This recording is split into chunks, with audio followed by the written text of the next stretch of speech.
अगर देखा जाए तो हमारे सबसे अगर नज़दीक कोई ऑब्जेक्ट ब्रह्मांड में मौजूद है तो हमारे पृथ्वी का नेचुरल सैटेलाइट चंद्रमा है। इसलिए नज़दीक होने की वजह से वैज्ञानिक जांच करके चांद के बारे में जानना चाहते हैं। भारत ने साल 2009 में चंद्रयान 1 के जरिए चांद की धरती पर जाने के बाद पानी खोज निकाला था। और आपको पता ही होगा कि किसी भी ऑब्जेक्ट पर अगर पानी खोज लिया जाता है तो वैज्ञानिक के भी दिलचस्पी ऑब्जेक्ट को लेकर बारिश जाती है। चंद्रयान 1 की सफलता के बाद वैज्ञानिकों ने चंद्रयान 2 को चांद पर ले जाने की प्लानिंग बनाई, लेकिन साल 2019 में इसका लैंडर चांद की जमीन पर नहीं उतर पाया।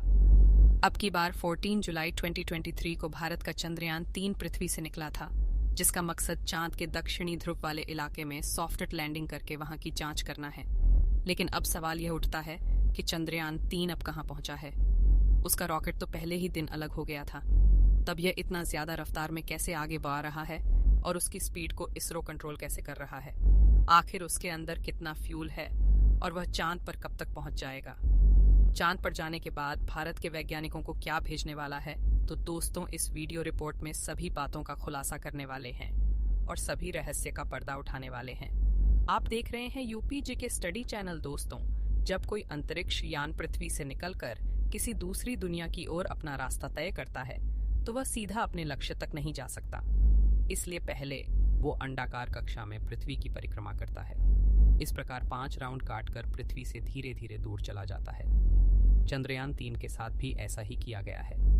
चंद्रयान 3 पृथ्वी के चारों ओर अंडाकार राउंड काटता हुआ चंद्रमा के नजदीक जा रहा है। करीब 6 राउंड काटकर यह पृथ्वी की कक्षा से बाहर निकल जाएगा।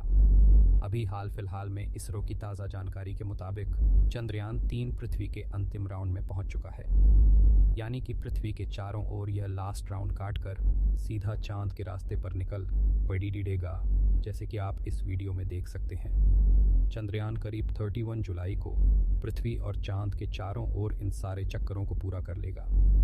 अब आप सोच रहे होंगे कि चंद्रयान 3 को चांद पर भेजने के लिए बनाया गया है, तो फिर इसे पृथ्वी के चारों ओर क्यों घुमाया जा रहा है, सीधे चांद पर क्यों नहीं भेज दिया जा रहा। दोस्तों, इसका सीधा सा जवाब है कि चंद्रयान 3 को पृथ्वी के गुरुत्वाकर्षण बल से निकालना बहुत ज़रूरी है।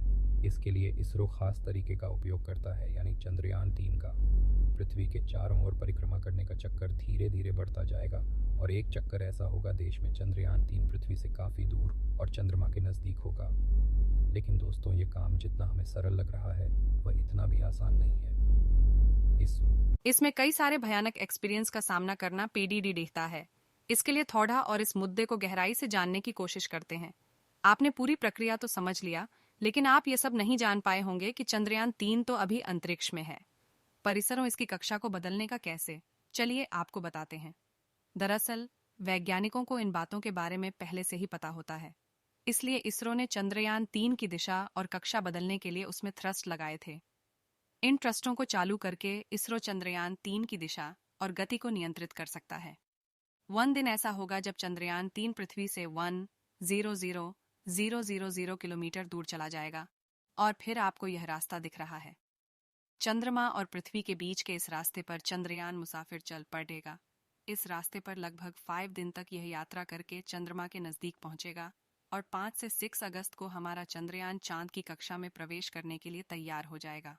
यहाँ पर वैज्ञानिक फिर से वही प्रोसेसर अपनाएंगे और मॉड्यूल सिस्टम को चालू करके के जरिए इसे चांद की दशा में स्थापित कर दिया जाएगा। राउंड के जरिए धीरे धीरे चंद्रमा के नजदीक चला जाएगा। 17 अगस्त की तारीख को पेलोड, लैंडर और रोवर मॉड्यूल से अलग हो जाएंगे और फिर लैंडर और रोवर चांद के अंडाकार कक्षा में आगे आने के बाद वैज्ञानिकों का काम इसकी गति को धीमा करना होगा। इसके लिए चंद्रयान 3 में लगे हुए को इसकी गति के उल्टी दिशा में चलाया जाएगा और 23 अगस्त को वह दिन आएगा जब यह चंद्रयान मुसाफिर चांद की सतह पर सफलतापूर्वक उतर जाएगा। वैज्ञानिकों ने किसी भी समस्या से बचने के लिए कई अलग रास्ते की खोज की है। लैंडर और रोवर को पहले से कहीं ज्यादा मजबूत बनाया गया है, जिसमें चंद्रयान 2 जैसी किसी भी गलती के बारे में बचा जा सके। और तो आपको पता है कि भारत में इससे पहले 2 चंद्रयान चांद पर भेजे जा चुके हैं। यह तीसरा मुसाफिर है चांद पर ध्रुवीय इलाकों में शोध करने के लिए गया है।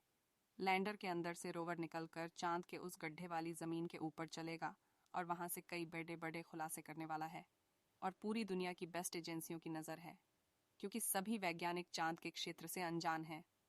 आज से पहले जीस देश ने भी वहां पर जाने की हिम्मत की है। उसका मिशन वहां जाने से पहले फेल हो गया, लेकिन इस बार भारत पूरी तैयारी के साथ चांद पर उतरा है। अब आप सोच रहे होंगे कि इसके अंदर ऐसा कौन सा फ्यूल है जो इसे ब्रह्मांड के अंदर चला रहा है।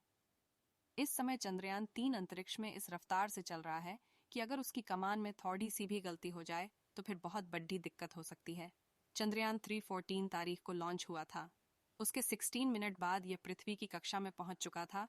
और यह भी आपको पता होगा कि अंतरिक्ष यान को पृथ्वी के वातावरण से बाहर निकलने के लिए एक सेकंड के अंदर 11 किलोमीटर की स्पीड हासिल करनी होती है। इतनी स्पीड इस रॉकेट में लगे बूस्टर और अलग अलग इंजन हासिल कर लेते हैं। अब आपको बता दें कि रॉकेट में जो फ्यूल था वह क्रायोजेनिक स्टेज से अलग होते ही खत्म हो चुका है। मतलब लॉन्च से केवल 16 मिनट के बाद से ही पूरा का पूरा खेल पूरा हो चुका है। अब चंद्रयान 3 चल किससे रहा है दोस्तों? इस वक्त चंद्रयान 3 3 तरह की एनर्जी से चल रहा है। एक तो उसके अंदर फ्यूल भरा हुआ है, दूसरा सोलर एनर्जी और तीसरा बैटरी। की बात करें तो यहाँ पेट्रोल या डीजल का इस्तेमाल नहीं होता। इसमें एविएशन केरोसिन का इस्तेमाल होता है, जो हवाई जहाज में इस्तेमाल होता है। बल्कि चंद्रयान 3 में भी सैटेलाइट में यूज होने वाला ब्रॉडबैंड हाइड्रोसील होता है। इसको जलाने के लिए नाइट्रोजन ऑक्साइड का इस्तेमाल किया जाता है। और जब पृथ्वी से 1,000,000 किलोमीटर दूर चला जाएगा, चांद और पृथ्वी के बीच के सीधे रास्ते पर चलना शुरू कर देगा। और इसी दौरान इसकी स्पीड, जिससे वैज्ञानिक बस्ती के तौर पर जानते हैं, 40,320 किलोमीटर प्रति घंटा से भी ज्यादा होनी चाहिए। क्योंकि धरती की कक्षा से बाहर जाने के लिए यह प्रति घंटा से भी ज्यादा होनी चाहिए, क्योंकि धरती की कक्षा से बाहर जाने के लिए यह बेहद जरूरी है। अगर ऐसा नहीं होता तो हमारी धरती चंद्रयान 3 को वापस अपनी ओर खींच लेगी और यह मिशन बर्बाद हो सकता है। चलिए एक बात और जानते हैं। जब इसरो वैज्ञानिक इसके इंजन को फिर से चालू करेंगे तो इसके प्रपल्शन मॉड्यूल में 2 बड़े इंजन टैंक लगे हुए हैं, जिनको जलाने से ऊर्जा मिल रही है। इसरो के वैज्ञानिक उस दिन का इंतजार कर रहे हैं जिस दिन चंद्रयान 3 और चंद्रमा अंतरिक्ष में एक लाइन में अंदर आ जाए। एक लाइन में आने के बाद इसे पृथ्वी की कक्षा से निकलकर चांद के रास्ते रवाना कर दिया जाएगा। और फिर 17 अगस्त के आसपास इसरो के वैज्ञानिक कोशिश करेंगे कि चंद्रयान 3 की कक्षा को पकड़ लिया जाए। नहीं तो 40,320 किलोमीटर प्रति घंटे की रफ्तार से चंद्रमा को छौड़ा कर ये आगे निकल सकता है, यानी उससे भी आगे निकल सकता है। और अगर ऐसा हुआ तो सब कुछ बेकार हो सकता है। इसलिए यहाँ पर कदम कदम पर वैज्ञानिकों को सावधानी रखनी होगी। चांद की कक्षा में डालने के लिए चंद्रयान के प्रपल्शन मॉड्यूल में लगे छोटे छोटे इंजन की मदद से चंद्रयान के इंटीग्रेटेड मॉड्यूल को पूरी तरह से विपरीत दिशा में घुमाया जाएगा।